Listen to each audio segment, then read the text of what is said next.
Toni Swinehart. This is MCP's Full Court Press, brought to you by Shelby State Bank and House of Flavors Incorporated. Today we are talking with Mike Weinert. He is currently the head varsity coach at Mason County Central for the girls and also 8th grade girls basketball. And then he also teaches here at the school. Thanks, Mike, for being with us today. Yep. Thanks for inviting me. Yeah. So I'm going to start with how did you get into basketball and how did you become a coach and what interests other than when you played in school, which I know you did in high school. Right. Well, we graduated together, so yeah, you know a little bit about that. But yeah, I really loved basketball when I was in school and played it all 4 years in high school. And then when I got to teach here at MCC, when I first came in, I coached 8th grade girls right away, and I coached freshman boys, and then I went to JV boys, and I kept coaching 8th grade girls, and I helped Coach Tuca when he was the varsity coach for a year, assisted him with the varsity boys, and the following year the varsity girls opened up, and I had some people approach me about maybe doing it, and I thought about it, and I just had a really nice group of girls in the 8th grade, and I had some good relationships from teaching science to the girls in the high school, and it just didn't seem like people, they'd had a few down years, and it seemed like people weren't really applying for it, and I thought that the girls deserved to have a coach that would give it everything they got, and after talking to my wife and thinking about it, I felt like I was committed to giving everything that I had to the program and working hard for them. Right. And so you also now, because you have a daughter, right, and she's going to be a freshman come fall. She is. Wow, that's crazy. Yes. And so that was probably part of, how old was she when you first started coaching the girls and the younger girls? She was 4 years, well, she was 3 years old when I started. 3 Okay. years old, and yeah, I have a picture of her there with the girls, and yeah, she was only 3, and you know, that was maybe part of it, that I had a daughter, I guess. Right. And I guess I remember thinking, you know, I would like to at least get the program going. The initial thing is I wanted to get the program to a spot where it was something that the girls were proud of. Right. Before I took it, they had a pretty tough couple of years. Right. And they'd had many good years before that when Coach Quinlan and Coach Dina Hacker coached them. And I just wanted it to get back to that, get back to something that they'd be proud of and something that my daughter would be enthusiastic to be involved in because it was a good program. Right.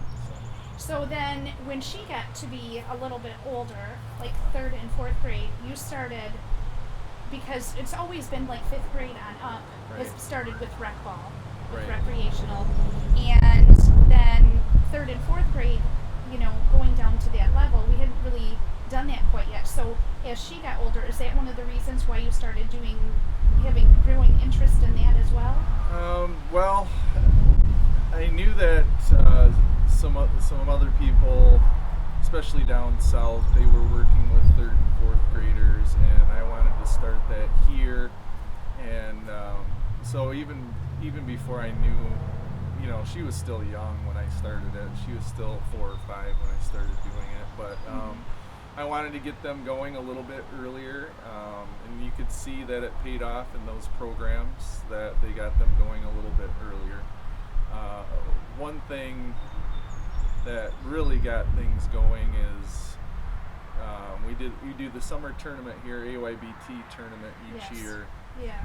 And my daughter was only in 4th grade, and one of my 5th grade parents needed an extra player, and so they said, you know, does she want to play? We need another body. And I was like, sure.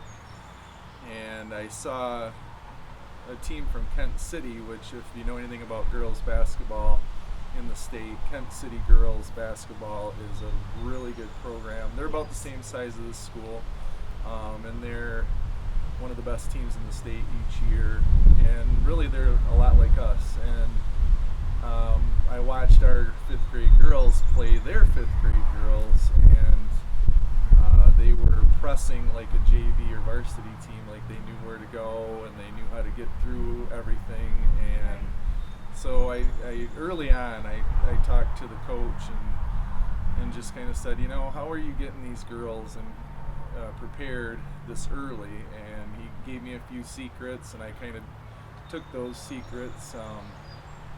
Like I try to find a parent or two, and I usually know a lot of the parents, and try to find a parent or two that will take the kids through,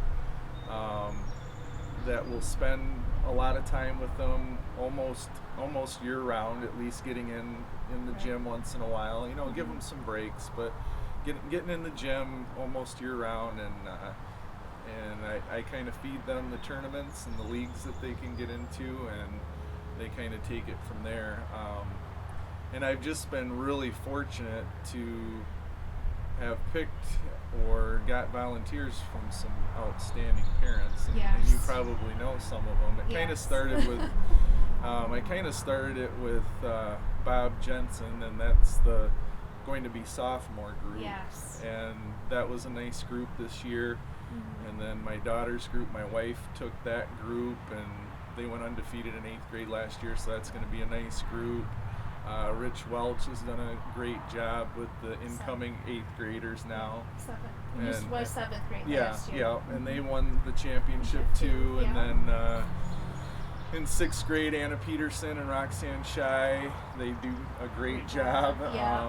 Travis O'Hara with the incoming 6th graders, and then you have Trey Altman with the incoming 5th graders, and then with 3rd and 4th, you have Jeannie Miller, Steve Griswold, and I think I talked Mr. Tuca into to helping out. Because his daughters are coming up going too. into 3rd. So quality coaching from top to bottom, and it's you can see it paying off, and you can see the time that they spend with the girls paying off. Yes. So. Well, and also too, this is something that we had discussed with Chris Vanderhag about the travel league, also for the girls, which my daughter has been a part of the last 2 years. Absolutely loves it. And we've only been part of the Mona Shores League so far, but she is almost 5'7", and she's only 10. So we go to some of those places, and they're like, "Oh, she is a grown girl." They probably want you to make sure her age is correct or something, right? Yeah. But that was something also that was really interesting to me, because my son, who is going to be an 8th grader, was a little disappointed that he didn't get to do the travel ball back when he was in 3rd and 4th grade.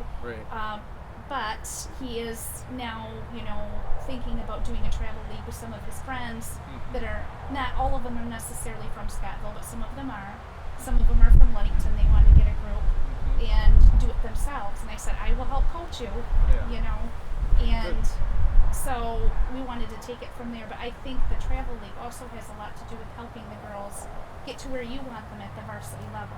Right, and and having the communication with the younger groups of what we're looking for and stuff, so that they get familiar with the system and how we want to play. And the coaches have been really good at maybe coming into a 7th, 8th grade practice or JV varsity practice and listening and watching and seeing the path to take to get these girls ready.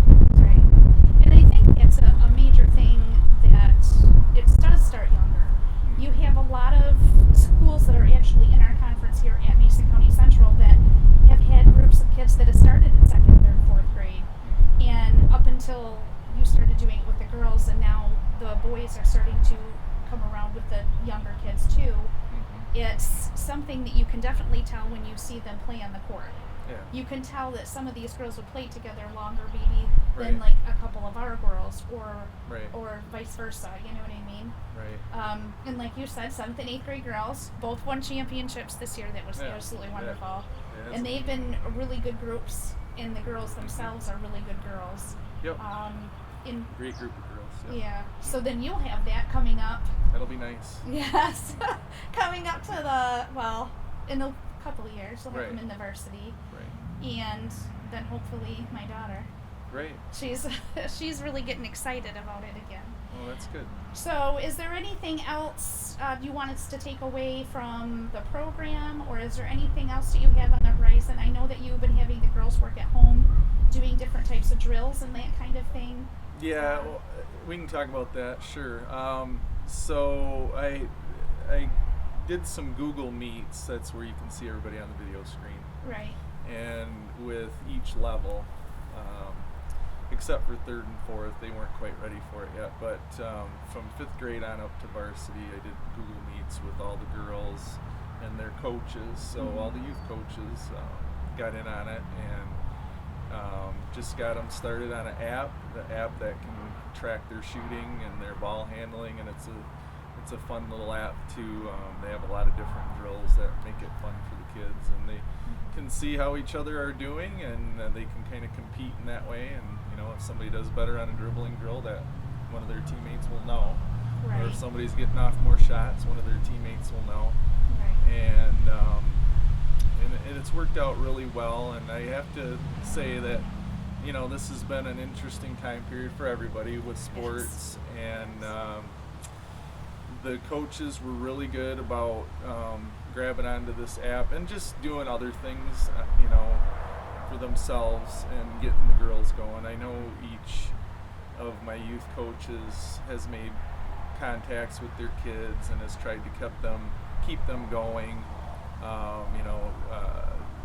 Travis O'Hara, I know, did some Facebook Live stuff and does some things, and Rich Welch and Anna Peterson and Roxanne, they challenge their kids with some just different workouts or challenges, like make so many shots or free throws.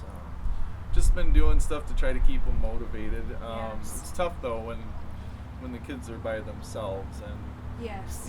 this summer most of the girls were really excited to do a lot of basketball this summer, and Right. it's looking like we're not going to probably be able to do As much. near what we could, but hopefully June 12th's coming pretty soon, and hopefully we'll be able to get some things in this summer. I know the girls would like to be able to see each other.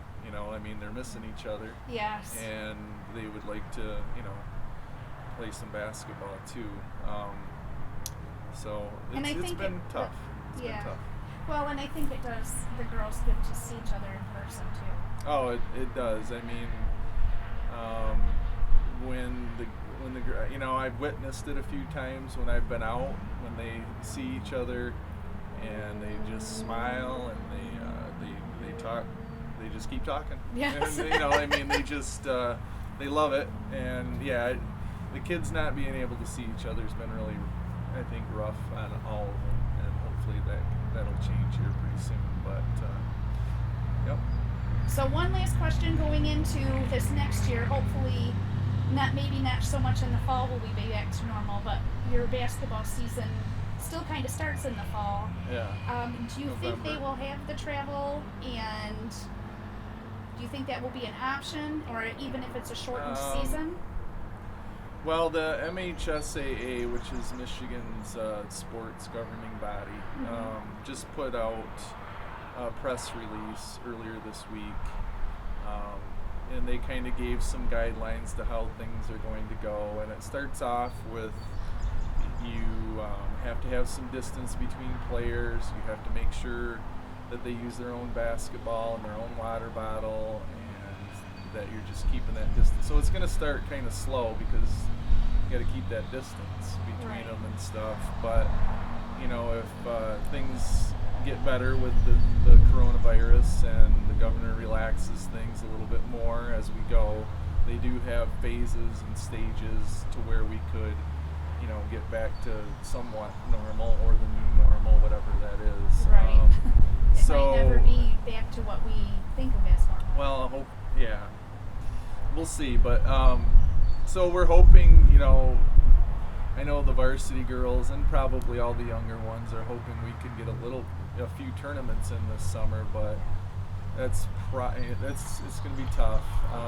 If that happens, it's definitely going to be July, not June, and it's going to be pretty tough to do that. But we are hoping that things get better with the virus, and maybe get in 7th and 8th grade, and then the travel ball for the younger ones, and then hopefully have a JV varsity season that's somewhat normal. Right. So that's what we're hoping for, because like you said, I mean, these girls have put in a lot of work and they love it, and for a lot of them, sports is a big part of their experience, and what really kind of drives them, makes them happy and get excited. It's one of those things that they love to do. So. Yes, you're right. I enjoyed it when I was in school, just like yourself. Right. It's been a good experience so far for my children. Fun to watch. Yes. And sometimes it's harder to watch as a parent. Right.